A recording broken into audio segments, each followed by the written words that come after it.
এইভাবে একবার বান ধোসার রেসিপি বাড়িতে বানিয়ে দেখতে পারেন। বাড়িতে থাকা চাল ও ডাল দিয়ে বানানো যায় আর খেতে ভীষণ ভালো হয়, কোনো রকম ঝামেলাও থাকে না। আর ধোসা তুলতে গেলে অনেক সময় ধোসা কিন্তু উঠতে চায় না বা ভেঙে যায়, কিন্তু এইভাবে যদি বান ধোসা বানানো হয় প্রত্যেকটা ধোসাই হবে অনেক বেশি নরম তুলতুলে স্পঞ্জি, আর খেতে তো ভীষণ ভালো হয়। বাড়িতে বানালেই বুঝে যাবেন। আর রেসিপিটা শেষ পর্যন্ত দেখার জন্য আপনাদের কাছে অনুরোধ রইল। নমস্কার, আমি রুমি, আপনাদের সবাইকে আবারও একটা দারুণ স্বাদের রেসিপিতে স্বাগত। প্রথমে আমি এখানে বেশ কিছুটা পরিমাণ চাল নিয়েছি। এখানে চাল ও ডালের পরিমাণটা হচ্ছে যতটা চাল তার 3 ভাগের 1 ভাগ ডাল নিতে হবে। এখানে আমি প্রায় 300 গ্রামের মতন চালকে 4 ঘন্টার মতন জলে ভিজিয়ে রেখেছিলাম।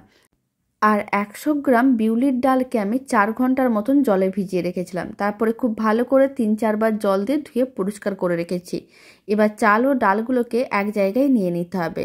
আর ডালগুলো কিন্তু জল শোক করার পরে অনেকটাই ফুলে ওঠে। এখন চাল ও ডালগুলোকে একসঙ্গে ভালো করে মিশিয়ে আর একবার জল দিয়ে চাইলে ধুয়েও নিতে পারেন। আর যেহেতু আমি আগে থেকে ধুয়ে রেখেছিলাম তাই আর ধুয়ে দেখালাম না। আর এখানে আমি ভাত রান্নার চালই নিয়েছিলাম, কোনো রকম আতপ চাল নিইনি। এখন চাল ও ডালগুলোকে মিক্সির জারের মধ্যে নিতে হবে। কিছুটা পরিমাণ চাল ডাল মিক্সির জারের মধ্যে নেওয়ার পরে এবার আমি মিক্সির জারের মধ্যে দিয়ে দিচ্ছি কিছুটা পরিমাণ জল। খুব বেশি না, অল্প একটু জল দিতে হবে। মিশ্রণটা একটু ঘন করে রেডি করতে হবে। অল্প একটু জল দিয়ে দিলাম, চাল ও ডালটা ডুববে ঠিক এরকমই জল দিয়ে খুব ভালো করে পেস্ট করতে হবে। সমস্ত কিছুই খুব ভালো করে পেস্ট করে নিয়েছিলাম। মিশ্রণটা একেবারেই রেডি। এবার মিশ্রণটাকে একটা বড় মিক্সিং বোলের মধ্যে নিয়ে নিতে হবে। পুরো মিশ্রণটাই আমি মিক্সিং বোলের মধ্যে নিয়ে নিলাম। আর আমি এর মধ্যে দিয়ে দিচ্ছি একটা বড় সাইজের কুচনো পেঁয়াজ। পুরো পেঁয়াজটাকে এরকম ছোট ছোট টুকরো করে কেটে নিয়েছিলাম। আপনারা চাইলে কুচনো পেঁয়াজটা লম্বা করেও দিতে পারেন বা পেঁয়াজটা আপনারা চাইলে স্কিপ করতেও পারেন। এখন আমি এর মধ্যে দিয়ে দিলাম বেশ কিছুটা পরিমাণ গ্রেট করা গাজর, আর আমি দিয়ে দিলাম কুচনো ধনেপাতা। আপনারা চাইলে কুচনো কারি পাতাও দিতে পারেন। এবার আমি স্বাদ অনুযায়ী লবণ দিলাম 4 চামচের 1/2 চামচের মতন। এবার সমস্ত কিছু একসঙ্গে খুব ভালো করে মিশিয়ে নিতে হবে। আর এইভাবেই কিন্তু সমস্ত কিছু ভালো করে মেশাতে হবে।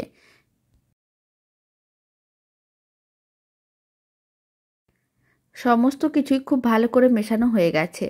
মিশ্রণটাকে এইভাবে 4-5 মিনিট খুব ভালো করে ফেটিয়ে নিতে হবে। এতে কিন্তু বান ধোসাগুলো অনেক বেশি নরম তুলতুলি আর স্পঞ্জি হবে। এবার আমি এর মধ্যে দিয়ে দিলাম 4 চামচের 1 চামচের মতন চিলি ফ্লেক্স। আপনারা চাইলে কুচনো কাঁচা লঙ্কা দিতে পারেন। এবার আমি এর মধ্যে দিয়ে দিচ্ছি অল্প একটু গোটা জিরে। 4 চামচের 3/1 ভাগের মতন দিয়ে দিলাম গোটা জিরে। আর আমি দিয়ে দিচ্ছি 1/2 চামচের মতন বেকিং পাউডার। এখানে কিন্তু বেকিং সোডা দেওয়া যাবে না। আর যদি বেকিং পাউডারটা না দিতে চান তাহলে কিন্তু ব্যাটারটাকে 4-5 ঘন্টা রেখে দিতে হবে, তাহলে এই ব্যাটারটা ফরমেন্ট হয়ে যাবে। আর যেহেতু আমি কম সময়ের মধ্যে রেডি করছি তাই বেকিং পাউডার দিলাম। বেকিং পাউডারের উপরে অল্প একটু জল দিয়ে আবারও খুব ভালো করে একসঙ্গে মিশ্রণটাকে মিশিয়ে নিতে হবে। আপনারা দেখুন বেকিং পাউডার দেওয়ার পরে মিশ্রণটা কিন্তু ফুলে উঠেছে, তার মানে বুঝে নিতে হবে ধোসার ব্যাটারটা একেবারেই রেডি হয়ে গেছে। আর যদি সময় থাকে তাহলে 4-5 ঘন্টা এইভাবে রেখে দিতে পারেন। মিশ্রণটা একেবারেই রেডি। এবার আমি বান ধোসাগুলো বানিয়ে নেব। তার জন্য এরকম একটা প্যান নিয়েছি, আপনারা চাইলে কড়াইতেও করতে পারেন। কড়াইতে করলে একটা করে হবে, আর যেহেতু আমি এরকমই প্যান নিয়েছি তাই 4টে একসঙ্গে রেডি হয়ে যাবে। অল্প করে তেল নিয়ে খুব ভালো করে তেলটা ব্রাশ করে নিতে হবে।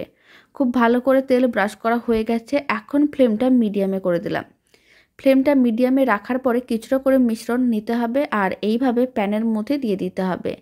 আর যদি এই সময় ফ্লেমটা হাইতে থাকে তাহলে কিন্তু একটা দিক অনেক তাড়াতাড়ি লাল হয়ে পুড়ে যেতে পারে, তাই ফ্লেমটা মিডিয়ামে রাখতে হবে। আর অল্প করে মিশ্রণ এইভাবে প্যানের মধ্যে দিয়ে দিতে হবে। মিশ্রণটা থেকে অল্প করে মিশ্রণ এইভাবে প্যানের মধ্যে দিয়ে দিয়েছিলাম। এবার আমি ঢাকনাটা বন্ধ করে দেবো। আর ঢাকনা বন্ধ করে এইভাবে মিডিয়াম ফ্লেমে 1 মিনিটের মতন রেখে দিতে হবে। 1 মিনিট পরে এখন দেখাচ্ছি। আর 1 মিনিট এইভাবে রেখে দিলে একটা দিক অনেকটাই রান্না হয়ে যাবে, তখনই কিন্তু উল্টে পাল্টে নিতে হবে। 1 মিনিট হয়ে গেছে, ঢাকনাটা খুলে নিলাম। এবার কিন্তু অল্প একটু তেল নিতে হবে। আর তেলটা নিয়ে এইভাবে সাইডে দিয়ে দিতে হবে, যাতে নিচটা ভালো করে ভাজা হয় আর সাইডগুলো আলাদা হয়ে যায়। উল্টানোর সময় যাতে অসুবিধা না হয়। আর অল্প একটু তেল দেওয়ার কারণে খেতেও কিন্তু ভালো লাগে। তেলটা আপনারা চাইলে স্কিপও করতে পারেন, চাইলে দিতেও পারেন, নাও দিতে পারেন। আর এইভাবে অল্প করে সরষের তেল দিতে হবে, এতে ফ্লেভারটা খুবই ভালো আসবে। আর তেল দেওয়ার পরে এইভাবে আমি আরও 10-15 সেকেন্ডের মতন ঢেকে রেখে দিচ্ছি, কারণ তেলটা দেওয়ার পরে নিচটা একটু ভাজা হয়ে যাবে। এখন ঢাকনাটা খুলে নিচ্ছি। এবার কিন্তু উল্টে পাল্টে নিতে হবে। তার জন্য একটা হাতা নিতে হবে। হাতাটা নিয়ে এইভাবে একটু দেখে নিতে হবে। আপনারা দেখুন আলাদা হয়ে যাচ্ছে, তারপর একটু উল্টে পাল্টে নিতে হবে। আর উল্টো দিকটাকে লো ফ্লেমে আরও 2 মিনিটের মতন রেখে দিতে হবে, যাতে উল্টো দিকটাও হালকা লাল হয়ে ভাজা হয়ে যায়। খুব বেশি কিন্তু টাইমের প্রয়োজন পড়ে না, তবে খেতে অনেক বেশি ভালো হয়। আপনারা চাইলে নারকেলের চাটনি, বাদামের চাটনি বা সম্বর ডাল দিয়ে এইভাবে একবার বানধোসার রেসিপি বাড়িতে বানিয়ে দেখতে পারেন।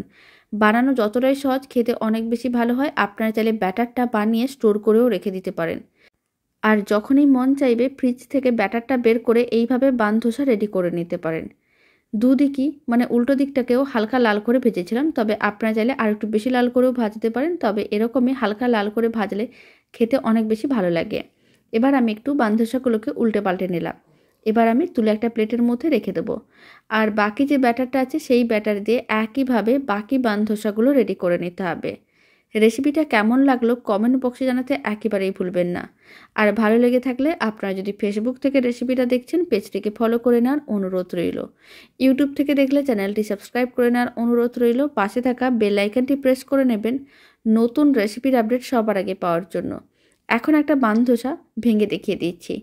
আপনারা দেখুন কতটা নরম হয়েছে, আর ভেতরটা কতটা নরম তুলতুলে স্পঞ্জি হয়েছে দেখেও বোঝা যাচ্ছে। বাড়িতে বানিয়ে দেখতে পারেন। দেখতে যত না ভালো হয়, খেতে তার থেকে অনেক বেশি ভালো হয়। ছোট থেকে বড় যে কেউ খুবই পছন্দ করবে। তো চলুন ভিডিওটা আমি এখানে শেষ করছি। আপনারা সবাই ভালো থাকবেন, সুস্থ থাকবেন। আপনাদের সঙ্গে আবার নতুন রেসিপি নিয়ে দেখা হচ্ছে।